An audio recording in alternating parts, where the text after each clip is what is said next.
What's up, everyone? I just wanted to take a second and let you know how much I appreciate all of our listeners and supporters of the podcast. If you enjoyed the content, I'd greatly appreciate it if you could take a second to like, subscribe, share, and review our podcast. It really helps us out in ranking to get the word out about the industry. Now here's a brand new episode of All Wrapped Up. There was a wrap competition going on. There was like 10 vehicles or 6 vehicles in a row, and installers had these, there was cool like skulls and graphics and stuff. And I'm looking at this, and it was culturally kind of cool. Like tattoos and music and, you know, these fucking cool dudes like wrapping cars and their Mustang. I'm like, what's this?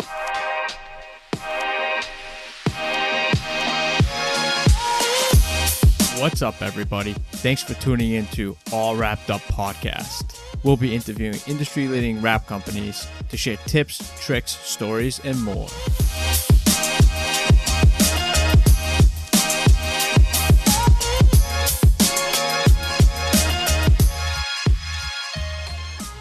All right, so we'll go live. We've got Jon Glen from CanaWrap over in Canada. What's going on, Jon?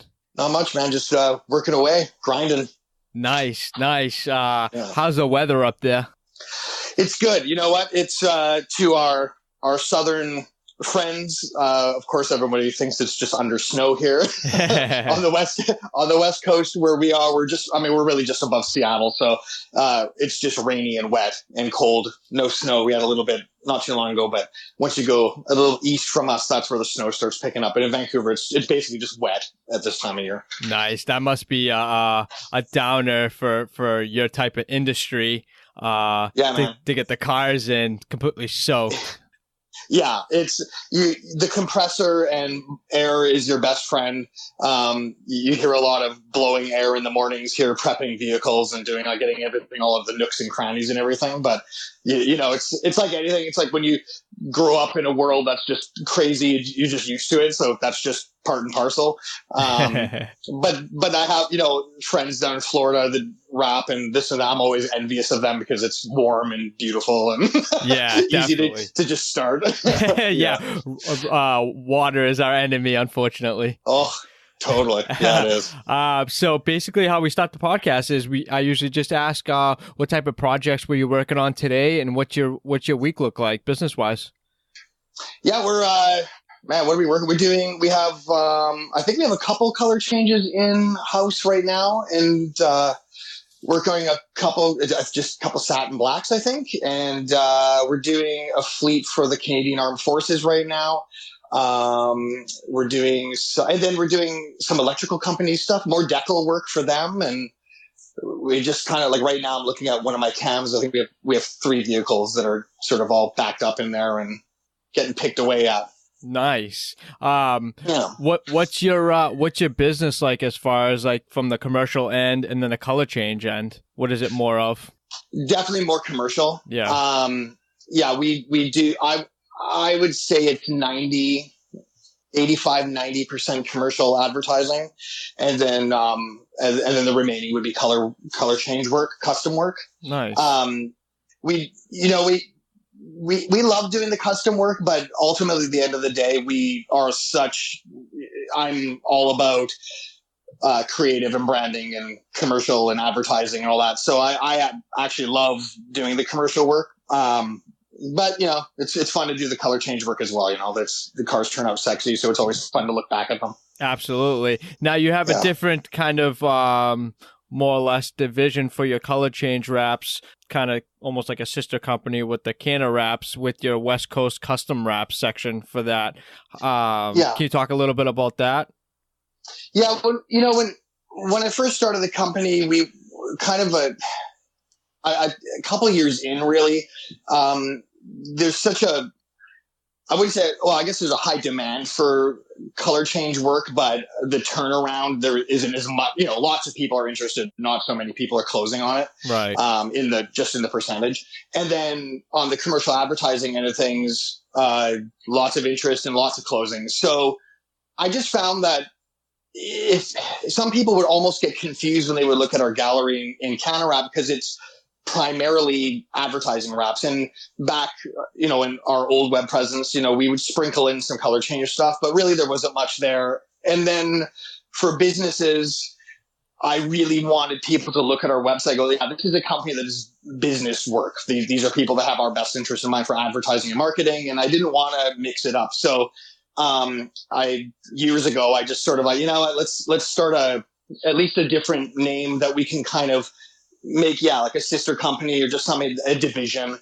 It's really just more like a division. And it is just focused on color change wraps or, chrome deletes or what have you. And then it just keeps it really clear. And, one base can focus on one area and the other base can focus on the other area. And it's just very clear. But most people know, like with westcoastcustomwraps.com, that it's a CanaWrap company. It's right. like they know it's CanaWrap, right? Right. So take me into CanaWrap. Like what is CanaWrap and how did you create it? Years and years ago, I had another company that was called Hub Display Works, and that company was primarily focused on display graphics for resort real estate kind of experiences. So we would go into giant resorts, like Trump Towers or things like that, like, just more resorty thing. Yeah. And my company would be hired by the designers, the communication groups, or the marketers to create all the displays and millwork and dimensional lettering and this and that. And we would make this stuff. So I had at one point, I had like a small millwork shop and a graphics division, and then we would take care of all the logistics and shipping things to, Hawaii or down in the States. A lot of work was in the States and do that. So custom graphics and signage is where I come from. Mm-hmm. When the bubble kind of burst in that 08 to 2008 to 10, the economy was so bad that really resort real estate that was the end of that. I mean, that there was no more of that. So I was hit significantly hard at that point. I had to lay all my staff off. I had 3 sort of industrial bays that all went down to 1. I basically everything went away. And there was I kind of knew at that time, I'm like, I'm getting hammered financially and everything. And I sort of was looking hard in the mirror. I'm like, you know what, you can shut her down. You'd make a great general manager of another company, or you make a manager or a salesperson. I could have done anything, right, and not have to do this anymore. Yeah, would have been easy to walk away, right? You know what? It's the grass is greener, right? I mean, you sit there, you're looking over that fence, and you're like, hey, that's looking awfully good.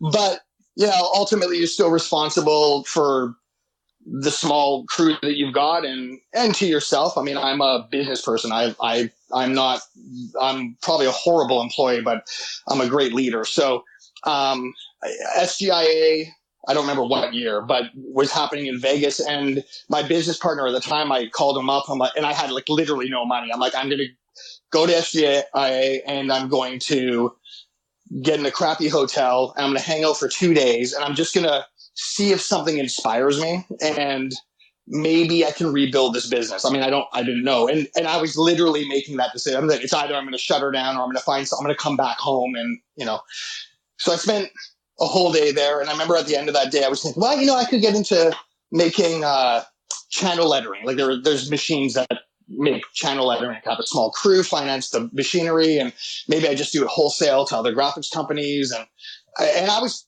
pretty hyped about it. Mm-hmm. And then the second day I went back, and off in the corner, there was sort of, music happening, and there's sort of like just stuff happening. And I went way off in this corner, and there was a wrap competition going on. There was like 10 vehicles or 6 vehicles in a row, and installers have these, there was cool like skulls and graphics and stuff. And I'm looking at this, and it was culturally kind of cool. Tattoos and music and, these fucking cool dudes like wrapping cars and their Mustang. I'm like, what's this?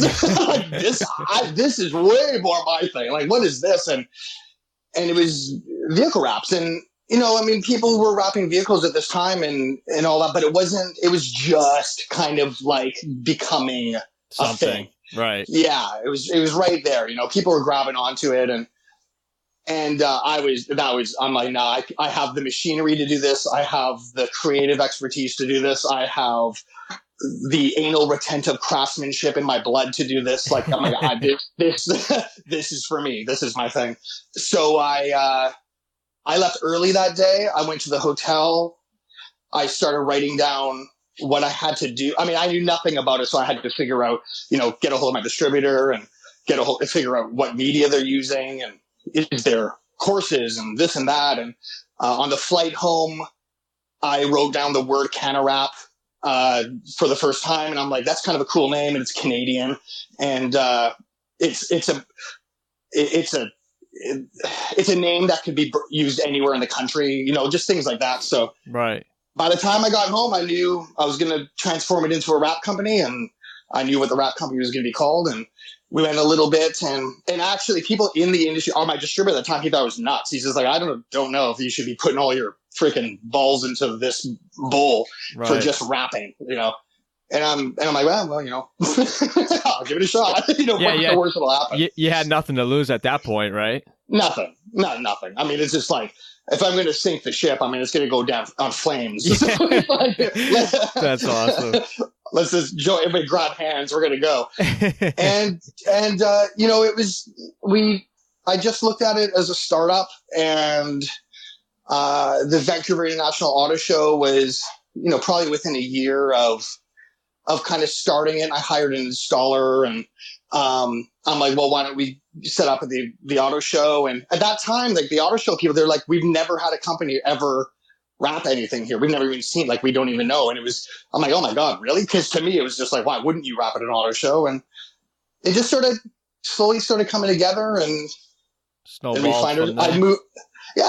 just built, and you work hard and focus, and we've moved since then to a new shop and in another part of the city, and it's grown, and I was going to say, your building's insane, though, where you're at now. Can you talk about what your building was like before when you had first started? Because I like those stories. Yeah, no, dude, if you like a story, you should know the story about the new building we moved into, which I'll of course get to. But yeah, it was a small little, it was like I said, I had 3 sort of single bays at one point, and I built a mezzanine inside of it. So I had my printer and stuff all upstairs, and it was just small. It was, you may do like most every wrap company out there. You got a tiny space and you're moving stuff around, and every day you're like, oh my God, what am I doing?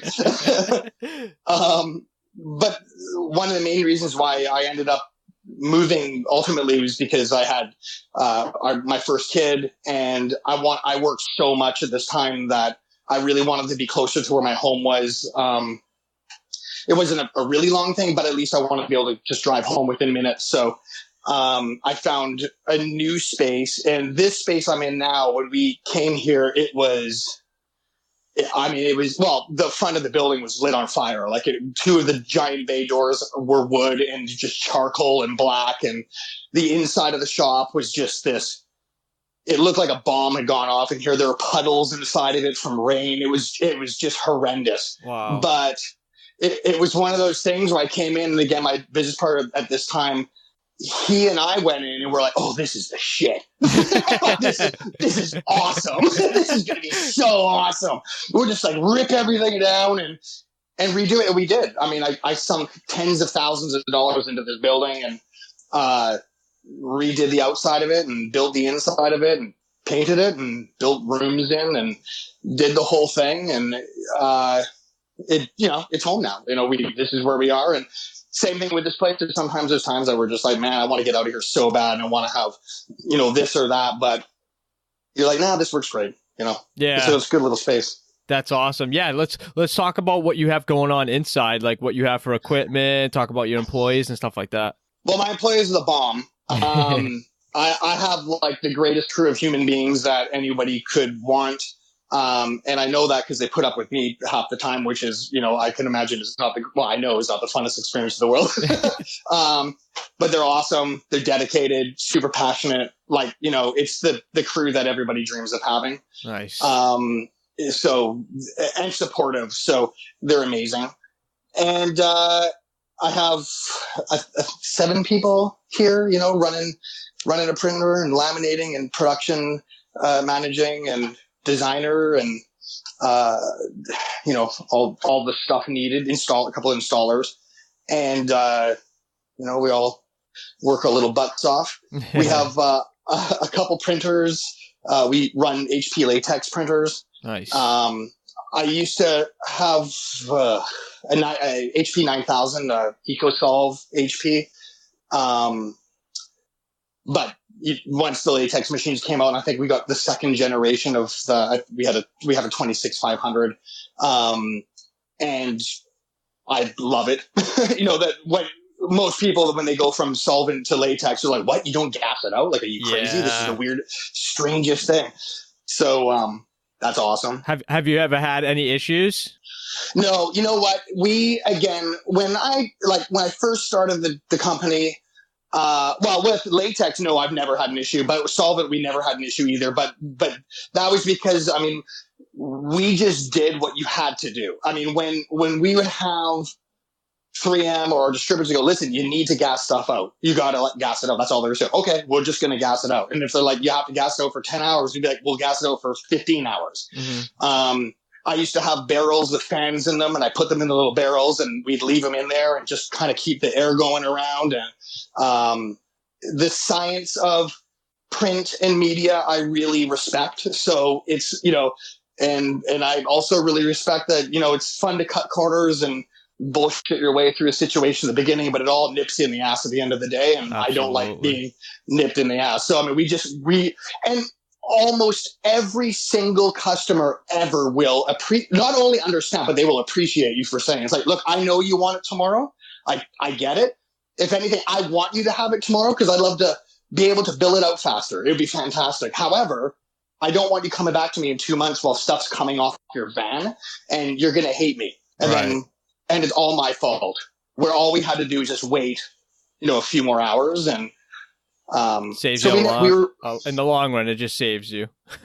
Oh, dude. Not only does it saves you financially, but it saves your reputation, and it saves all that stuff, and legacy is everything, and reputation is everything. So, yeah, we've always been really good with that. But I've never had a problem with latex. Like, we've never had a problem due to latex printing and wrapping.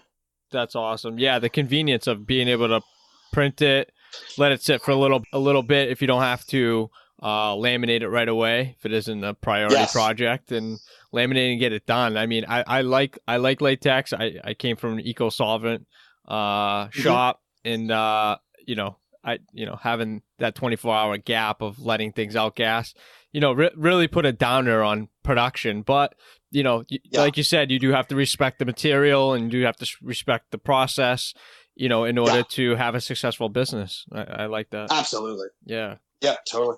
And like I say, respect the science. I think it's cool. Like it's, some of the best things in your life are inconvenient. That's awesome. So it's like, yeah, okay, well, we'll embrace this one too. We should be okay. So what's your day like as the, the hub, the business owner of CanaWraps? Like, what do you do day in, day out? Like, what's your main task? Do you just love to wrap? Do you like the business end of things?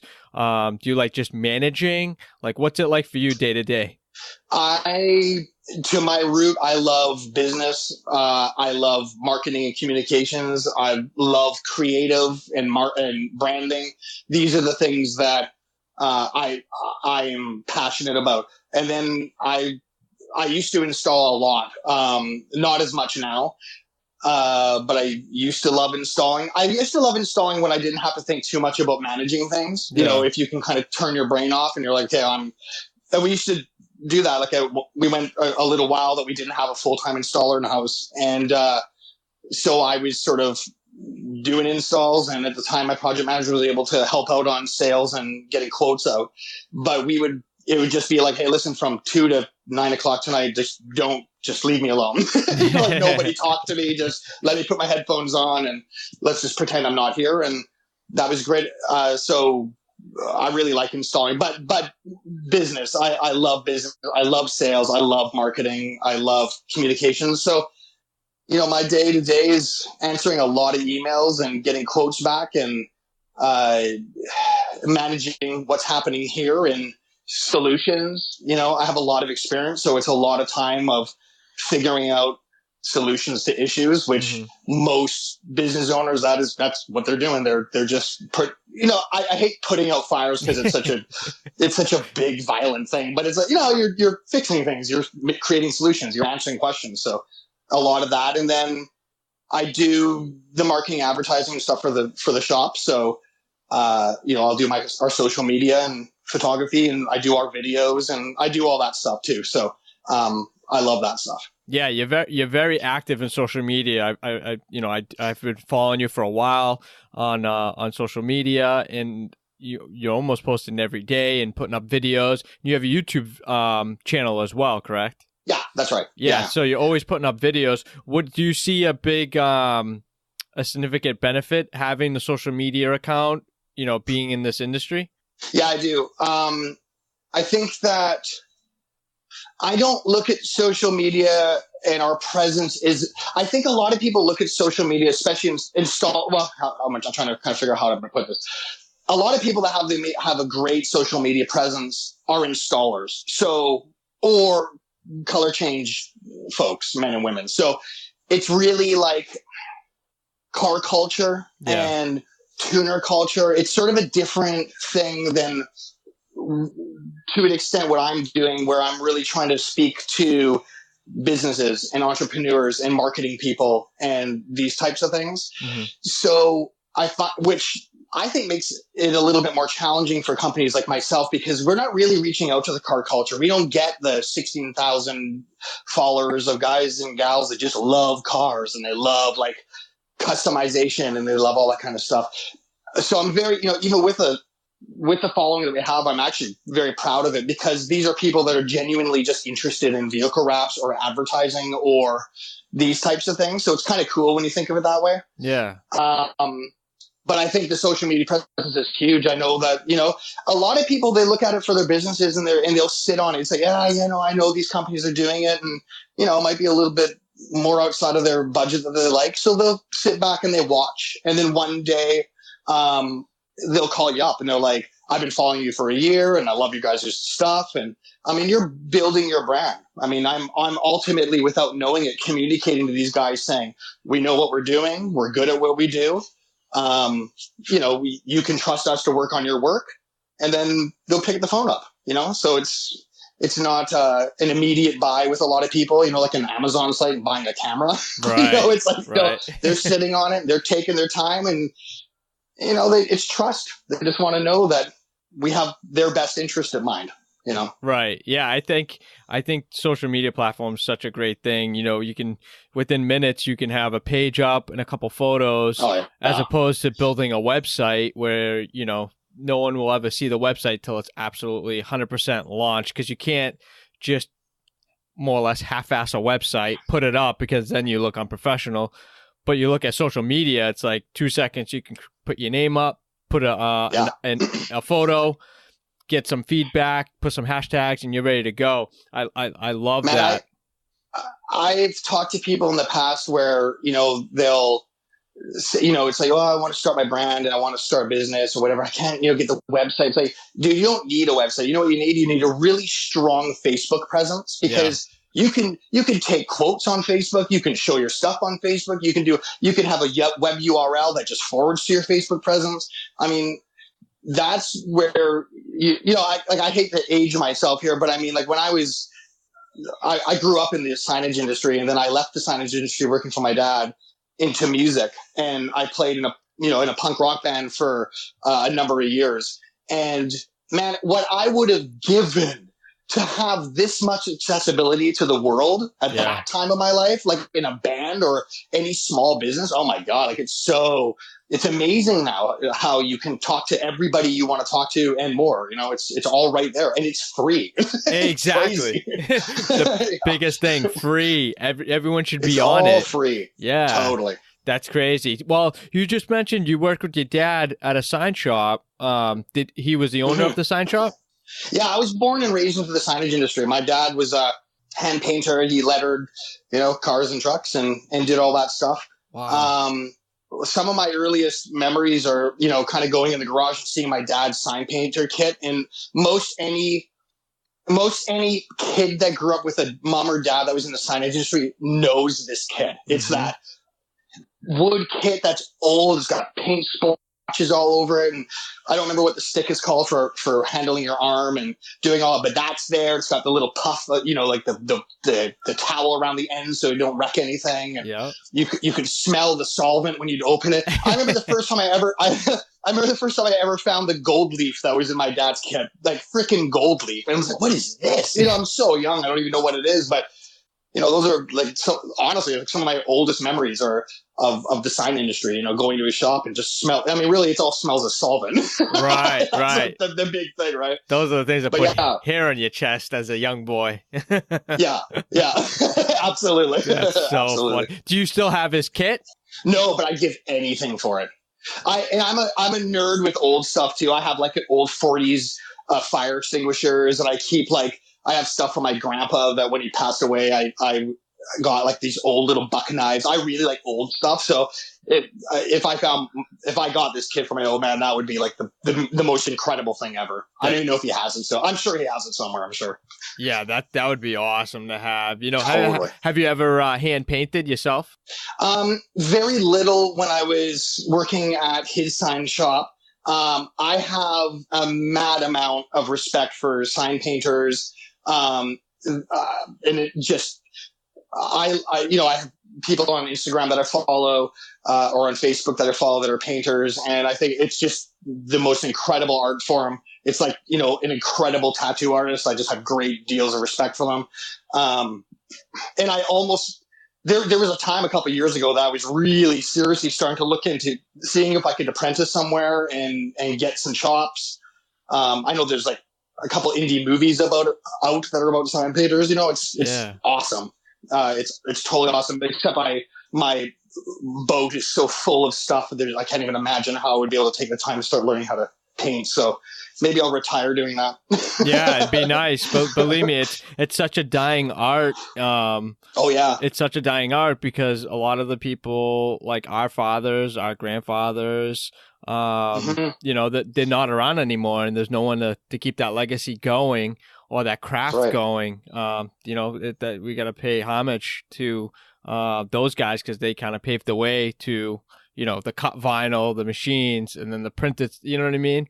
Absolutely much respect to them for sure. Enormous amounts of respect. And I also respect, I have a great deal of respect for the people that transit. My dad was one of the guys that rolled with the punches. He was like, okay, I don't remember how old I was, but at that time, you could see it coming where there's cut lettering machines coming out and computers and CAD and this and that. And you either saw that and jumped, it's like Blockbuster to Netflix, Blockbuster had every opportunity to actually, I think they almost bought Netflix. I think that's kind of the story. They were offered Netflix for like 50 million or something like that. And they're like, it's not going to work. And then there you have it. Right. So I also have a great deal of respect for people that at that transitional time that were able to look at what was going to happen, right. And it's like, we should probably learn this and continue, or unfortunately, a lot of people kind of just sort of died out, and right. Like anything. That's like anything. It's sad, but at the same time, I respect these people that kind of transitioned, and I really respect painters now more than anything. Yeah, definitely. Yeah. It's almost like us now looking at the transition of, digital media now. And having the capabilities now to basically print what they basically would print within minutes, as opposed to painting for a whole day and then waiting for it to dry, Yeah, or airbrushing it on and getting the same thing that there's you're able to grab onto that and use that as a medium that you can even grow in. Yeah. I like it even when, body shops will call sometimes. They're like, hey, you know what? These guys want these matte blacks. And like, I just can't even, whatever. And, can you help us out? Yeah, totally, man. That's, you got to suck it up a little bit because, these body shops are looking at us like, who are you? Right. With this vinyl stuff, like what's going on? Right. So it's the same thing with that. Exactly. So how do you market most of your services? Do you do anything different than the opposed, just kind of knocking on doors or popping into a shop and stuff like that, other than the social media? Well, we've spent a good chunk of, so I call it, the early years of getting involved in auto shows or getting involved with business groups or offering services as getting involved. Like right now, we have a couple townships that are doing new business contests. Yeah. So, if you want to do a rebrand and this and that, and we're involved with that. And then from there, I mean, really, it's word of mouth. That's the biggest thing. You're never going to get better advertising than somebody standing next to their friend saying, "Oh my God, Jim, where did you get that?" And go, "I got that from Jon at CanaWrap, and those guys were fantastic, and this and that, and you should give them a call." And that's word of mouth is the big one. We do advertising on Google, like we'll do paid Google advertising for ranking and all that stuff. And then when we're doing something specific, sometimes we'll do a little advertising on Instagram and Facebook. But, most people, it's a lot of it's word of mouth. And even to this day, we'll have somebody get a hold of us and go, "Yeah, I saw you at the auto show." And we haven't done an auto show in 3 or 4 years, but they'll remember it, And when we used to do the auto shows, we really had a fantastic display and really put our hearts and souls into it, make it kind of a memorable, impressionable thing. So that works too. But that's the biggest thing. We've done things like where I've had salespeople and, try to pound the pavement and do all that stuff. And I just find that you just need to be almost present. Most people, industry, blue collar industry, pipe fitters and plumbers and framers and contractors, they have somebody show up to the site with this, beautifully wrapped vehicle wrap that, looks awesome and does everything. And they're like, "What? That's amazing. I want that." Yeah. So, it's like just making sure that your online presence is together and you look like you know what you're doing. You have experience, and you just need to be present because they're going to find you, especially with wraps. Right. They're going to find you. Right. What's your competition like in your area? Are you kind of that West Coast Canadian section? Are you kind of like the main hub for that area? Or are there wrap shops near you where it's like big competition for you? Yeah, I mean it's like we went for a while that we were that wrap company. It's like, we would have even some sign shops that have a customer come in, they're like, "Hey, I want to wrap and this and that. I want to look like this." And so, you know what, you should probably call CanaWrap. Yeah. Like just call CanaWrap and they're going to get what you want. So we sort of went through that. Now, there's definitely people coming out of the woodwork, and definitely people that are giving it a go. And so it's becoming more competitive, and in a lot of cases, it's becoming competitive in the one way that most new companies know how to compete, which is make it cheap and try to get people in as fast as they can. And then you quite literally, after a specific amount of time, you see them die off. Like you hear about it, and you see it. Like it doesn't work. Money doesn't lie. Unfortunately. yeah, totally. We want it to, but it don't. But you know what? We've been through our ups and downs and through challenging times, and we just tighten our belts tighter and push through and do everything in our power to not shortchange ourselves and not shortchange our customers, because that's where you have a serious problem. So, we don't. Sometimes we'll match pricing if a customer that's in a bad place. So if we've had it's funny, this last month and a bit, we've had so many people getting a hold of us where it's like, "Yeah, we're working with a company," and it doesn't matter who the companies are, but it's like, we're working with a company and it's taking forever, or we're not getting what we want, or they're not going to deliver it on time when they said they would. And it's like, "How much would you charge for this?" Is like, "Why don't you just let us know what you're like, where you're at?" Like, it's because you clearly have a budget and something in mind. So we'll take it from here. We'll take care of you. And, next one, give us a call and we'll give you a quote like a normal person or whatever it is. And so, and that pays, that's advertising. That's our advertising. And people go on give you a review like, oh my God, they even match the price to be convenient to us and our budget. And that stuff goes a long time. Those people will come back.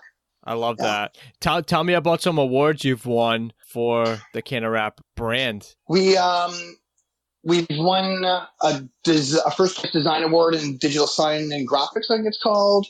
We won some runner-up design work for some food truck work that we've done. We've won 2 years now for top choice, 2 years for top choice awards in the Vancouver area for vehicle wrapping services. We won Customer Service of the Year award from a local business group here. Creative awards and just business awards and customer service awards. I mean, we're super proud of that. That's pretty cool stuff. It's fun. Yeah, those definitely go a long way. Do they give you like a plaque and stuff that you can kind of put up in the showroom and everything? Yeah, and of course, it takes months for me to find a frame or something, and then they just sit there and stack up. Or and one day the guys are coming after the weekend. Oh my God, look, I stuffed something. I'm like, yes, I came in and got that all figured out. Yeah, that's so. Awesome. Actually, we just won the vehicle wrapping services for top choice. And we received our award, I think, 2 weeks ago, and I haven't taken it out of the little satchel they sent us yet, just because we've been running around. So hopefully we'll be able to show that off and do all that stuff, because we're all really proud of it. I'm proud of the gang here for busting their asses so much to make that happen, which is awesome. Definitely. Congratulations on that. Thanks. Let's talk about a little bit about your training background. Have you taken any courses from any manufacturers yet? No, you know what? we did. I've personally done an Avery course years ago, and we haven't done a 3M preferred training. We are a 3M select company, but we haven't done a lot of the training. And even in business, I didn't do training. I mean, I didn't go to business school or anything like that. I had a punk rock band for years, and we used to tour, and that was my business school. That was like people management and, try to stay alive management. So that was business. Keep the head over water. Yeah. Just try to survive for the next day. That's awesome. Everything will work out. But no, it's, that being said, I've learned from amazing people. So I just have never got myself to a point where it's like, oh man, I really need to get this certification or whatever it is. And I've just never jumped on board of that. And I think it's amazing for installers. And I think that I think that people should be very proud when they're getting through that process. But I also, at the same time, I look at this process and I look at it from, it's like anything. It's becoming so saturated with people, and I've had people in with certifications and stuff and been disappointed in the work. And I think the certification process should actually be different than what it is. So I've just never jumped on board of that. Yeah, let's talk about that a little bit, as far as it being what your thoughts are, as far as it being a little different. Do you think that things should be a little bit harder in order to get a certification? I think it's hard enough. Like my understanding, I mean, I've seen the training and then this and that. I think that though it should be like a driver's license. And I think honestly that you should go in annually or every 3 years and get recertified, or it should be an annual process, to keep your chops. I mean, if anybody thinks that doing that certification and that's it for learning or for getting new chops or doing whatever, that's no way. Like every day you're learning new techniques.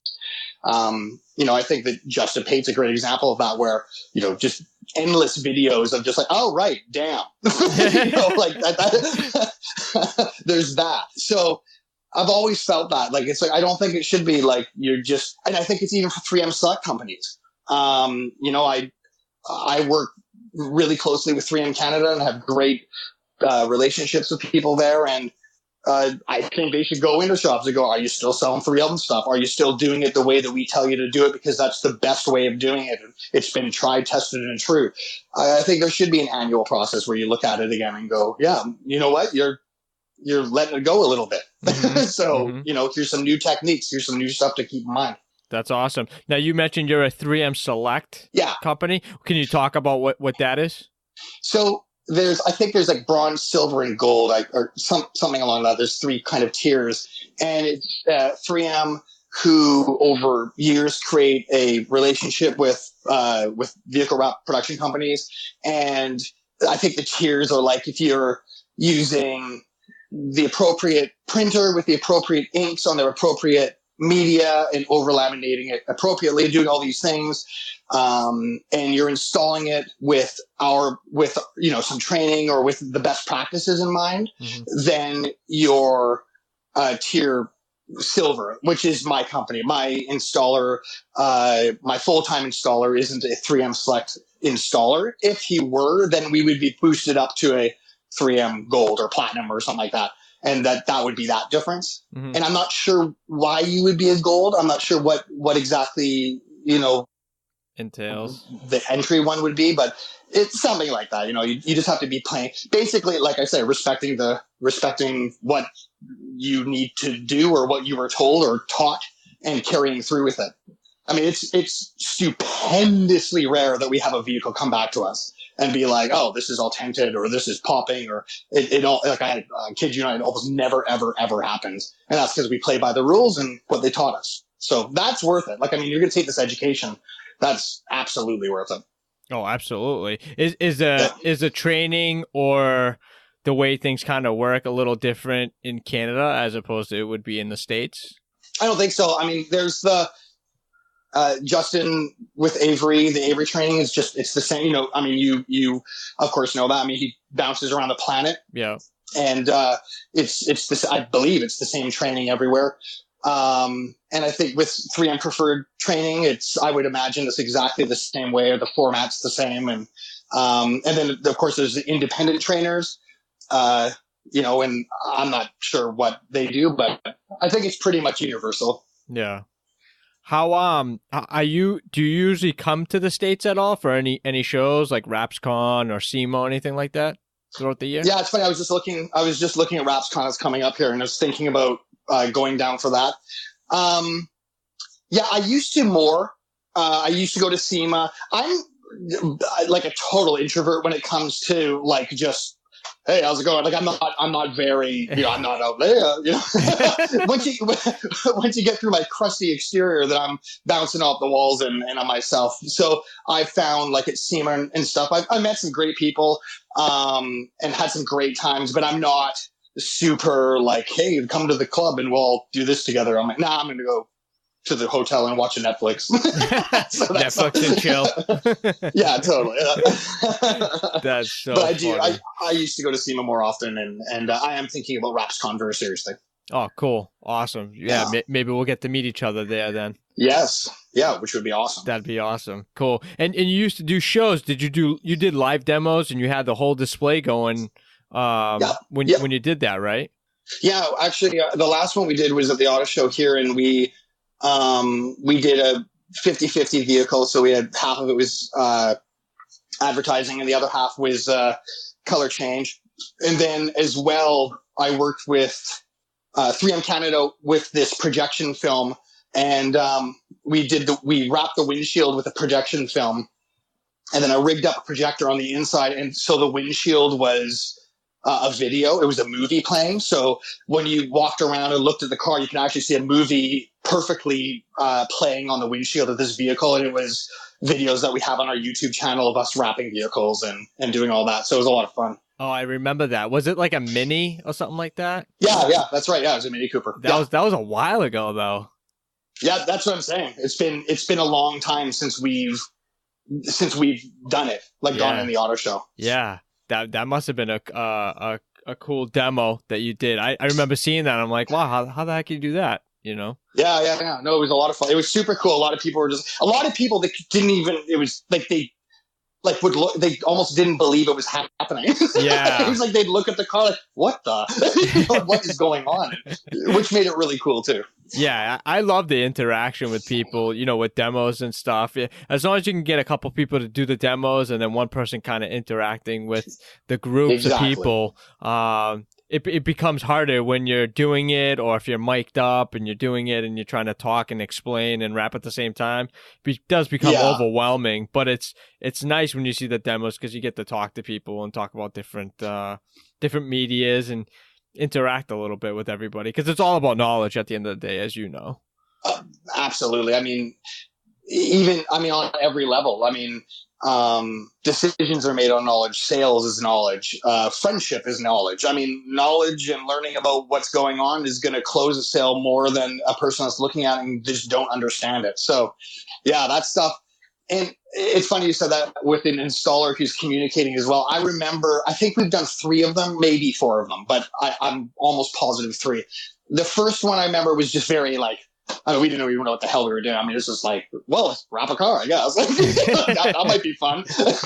So we did that. And then the second year, we did the same thing, except I believe we wrapped a vehicle for a customer. Like, it was an actual job. And I remember that my installer at the time was frustrated because he looked at it like a job. Like, it was just like, Jesus, everyone's talking to me. I have to get this done. It's like, and I kind of realized and say, oh, we can't do that again. Like, it's got to be way more chill. Like, we just don't care. Like, you're there more to answer questions than you are to apply vinyl. That's the thing, right? So, and that's that headspace where you're like, adjust the why you're doing this, and then that makes all the difference in the world. And I think one year is also when we had a chrome wrap Lamborghini. And we didn't wrap anything that year, but we had it displayed. So we didn't do anything. It was just myself and sales. That's always good when you can kind of relax during those types of shows. Totally. Yeah, no, it was chill. Awesome. Let's talk about this organization that you're involved with, our partnership with the Rap for Change, one laptop per children. Let's talk about that. I think it's such a great organization that you're involved in. Yeah, it's one day it just sort of hit me, and it was a year or so ago. And I'm just like, I don't really I love making money and I love being in business and I love doing all this stuff, but I'm also sort of a karma guy where it's like, I really do believe that, for the same reason that if you put more time into a great design and you don't go back, well, you owe me like $90 more. And you just go, you know what, let's just let it be done and do the work and have them excited, and it'll come back to you somehow. And the same thing was with the business. And I also even noticed after we made our first kind of sizable donation that when I talked to the staff here and they realize it's like, we're doing this for more than just ourselves, or we're doing this more for just paying the rent or putting gas in our cars and all that kind of thing. It's like this is money that comes out of the business at the end of the day that I write a check to one laptop per child. And that's, typically money that you would put in the bank or reinvest in your business or whatever. And we decide that we'd rather reinvest in kids, and there's a lot of kids that don't have access to computers, which is just, or like an iPhone where like, do you have kids? I do. I got 2 girls. Do they know how to use an iPhone? Oh yeah. They've got iPhones. Yeah, they got iPads, and then honestly, 11 and 6, and they know more about YouTube and how to post stuff than I do. It's insane. Oh, dude. Totally. No, I have a 10-year-old and a 7-year-old, and Jack, my 10-year-old, all he talks about is YouTube. Yeah. There's these kids in Canada and the States, all over the world, that they wouldn't know what a YouTube is if you smacked you in the face, or they have heard about this thing, YouTube, but they, for all intents and purposes, probably aren't going to have the opportunity to go watch Gary Vaynerchuk. And they'll never know. They'll never have their minds blown. And I really do believe that kids are going to be changing my old man diapers one day. So I may as well do everything I can to help out this other generation or get technology out as much as possible. And I think it's really cool. I mean, we are one of our donations was so cool because it was released on National Aboriginal Day in Canada, actually in the Yukon. And these kids at this school got like 20 laptops given out to them on this special day to these Aboriginal kids up in like the middle of nowhere, and they have apps already installed in them, and music and all that. It's a really cool thing, and it's means a lot to all of us. And like I say, for the team, I'd say that to any business. It doesn't matter. It doesn't matter. Like if you can even have a sock drive and involve your employees and involve anybody that you can, and then take everybody out on a Saturday and then go down to, east side or wherever and start giving out socks. It means everything to everybody under your roof. Like, it really feels good. It's an amazing thing. It doesn't matter if you're giving out 10 cans of soup or 50 vats of soup. It's all the same. You're doing something that this man or woman or kid didn't realize when they woke up was going to happen, which is pretty awesome, and it's great for team building. It's great for everybody just having kind of this thing that they get to talk to their parents about it. They go, hey, yeah, you know what? This just happened. And that's pretty cool. Right. It gives them kind of the opportunity to open the doors to, social media or the internet and things of that nature that eventually, I mean, that's going to be the world. I mean, I've seen schools even here because I'm in Boston. I've seen schools here adapt more, giving kids laptops or iPads as opposed to giving them, a 10-pound book. Absolutely. They've got everything on there. They can do their homework. They email the teacher their homework when they're done. There's no more books. It's insane. Eventually it's going to be obsolete to have books. Everything's going to be on the internet, Audible, and kind of starting that trend now for our youth is only going to benefit them in the end.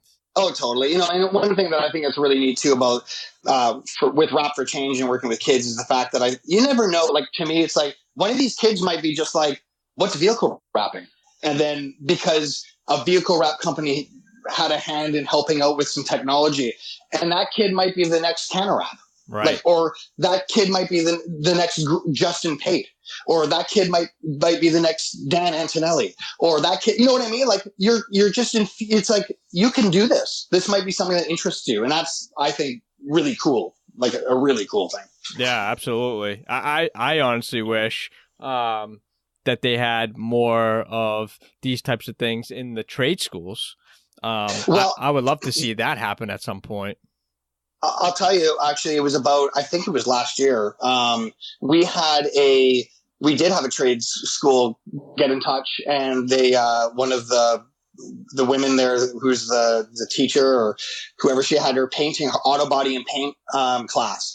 And most of these kids, they're all 18 to 23 years old, somewhere in there. Well, they all know about wraps. Mm-hmm. Like, all these kids know about wraps. They probably know more than most people in the wrap industry about wraps because they're so wrap crazy, But so these trade schools are starting to learn about this, and they got a hold of us and like, hey, would you be interested in just walking the kids through and talking to them and giving them some information? And I love that. So I'm like, absolutely. So we've had a couple groups that have come through the shop, and we'll spend about 45 minutes and we'll talk about, the industry, and we talk about color change wraps. Of course, that's where the main interest is for a lot of these guys with auto body and everything like that. So we'll change that. We'll talk about, best practices, and we'll talk about the medias, and we'll talk about why medias are great and some suck and all that kind of stuff. And it's fantastic. So I do see trades companies starting to build on this, or schools starting to see this, and, it's not going anywhere. Like, it just ain't going anywhere. So better to jump on board, and it's of interest, and there's people that are making fantastic careers in the vehicle wrap industry. So it's like, this needs to be talked about. Absolutely. So they actually took a field trip to your facility and checked everything out? Yeah. That's awesome. Yeah, totally. That's awesome. way better than taking you out of your element and going there and, having them look at the machines, look at the crew working. That's right. That speaks volumes for sure. Oh, totally. Yeah, no, it was fantastic. Totally great. So who's a big mentor or inspiration for you? I know you had mentioned Gary. You must be watching a lot of Gary's videos. Yeah. So am I. I bought the book. I'm about halfway through it now. Yeah. Awesome. I love it. And do you have anybody that you kind of follow or watch or?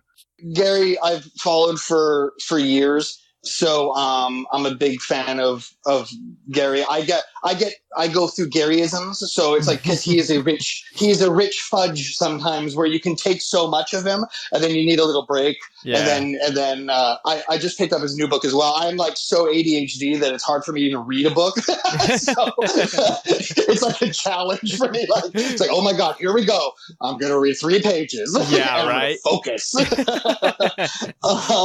Yeah, I'll Tony Robbins. I like, I'll read his stuff and I look at his stuff or read his, online stuff. And I've done a couple little courses. Right now I'm reading. I'm really into teams. I'm really into culture. I'm really into like the machine. At the end of the day, I'm listening to an audiobook right now because it just makes more sense because I'm in the truck in and out all the time, but it's called The Ideal Team Player, which I would recommend to any wrap company, any company that has employees. And it's all about culture and really building that team, the best team unit you can. And it's really well written. It's like it's written like a story. It's not like Tony or Gary Vaynerchuk just talking matter-of-factly and saying these things. It's written like an actual story. There's characters in it, and then out of the story, you are learning these lessons and you're taking away from it, and then it sort of way later breaks off into kind of more like a standard book. Yeah. Andy. God, what's his last name? He's Andy Friselis. Yes. Yeah. I'll. Him as well. I really like listening to him, but I can only take sometimes he'll kind of get pretty intense, so I'll back off a little bit. Like, okay, this is getting a little intense, but he is fantastic. So I'll listen to him as well. Yeah, definitely. I'm a big Ed Milet. Ed Milet, absolutely. Yeah, I've just kind of started listening to him. I've just sort of virtually met him. Yeah. I really like him. He seems like such a genuine person. Well, he's more or less like Gary and Andy, but more calm, if that makes sense, definitely more calm. I think of him as, he just looks like a gigantic teddy bear, a really big teddy bear. I love how he interacts with people. I love the way he communicates. He could scare the shit out of you probably, but he doesn't. He just seems like such a nice guy, and I respond really well to that gentle giants. That's my kind of learning and all that. I think it's really important for people that are in our positions that are running teams and trying to build a brand to be inspired. So these people are, and I notice a lot of people in the rap industry listen to these people. So it's kind of cool. Yeah, definitely. And it's good that it's audio. Like you said, when you're in and out of the shop, you can listen to it in the background, listen to it, download it if you're on a plane ride. That was a big inspiration for me creating the podcast for the industry, where it was the convenience thing. And it's been nothing but great feedback since day one. And I love talking to everybody in the industry and being able to share everyone's stories, because everyone's got a different story, but we're all cut from the same cloth, more or less. You know what I mean? Absolutely. No, you know what? Congratulations to you. I don't know how many people congratulate you, but congratulations. You're building a great brand. You're creating a following. You're doing a great job, man. Congratulations. That's appreciate that. I appreciate that. Yeah. Thank you. Was there anything else that I may have missed that you may want to talk about a little bit about? No, you know what? I think I've driven enough people crazy by blathering on, and I don't want to make them any more crazy. No, never. If any of you all see me at a RapsCon or whatever, by all means, come up, poke me on the shoulder and say, hi, you crusty fella. I'm okay. Come talk to me. It's all right. That's awesome. Jon, it's been an absolute pleasure talking to you again. You too. I can't thank you enough for taking time out of your day to talk to me a little bit on the podcast about your story. Great, man. I appreciate the opportunity. I really do. Let everybody know where they can find you on social media and your website. Everybody, if you just type down CanaWrap, you are going to find us. CanaWrap. If anybody ever wants to just reach out to me personally and say hello or just talk shop or do whatever, jglen@canawrap.com is my email.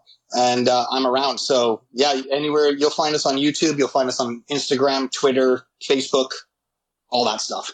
Jon, again, thank you so much for taking time out of your day, and I appreciate everything you're doing for the industry. Yeah, thanks, man, for saying that. I appreciate it too, Jeff. Thanks. Hey, what's up, everyone? Hope you enjoyed this episode of the All Wrapped Up podcast. If you liked our content, hit that like button and review. And to stay up to date with future episodes, hit that subscribe button. Till next time, that's a wrap.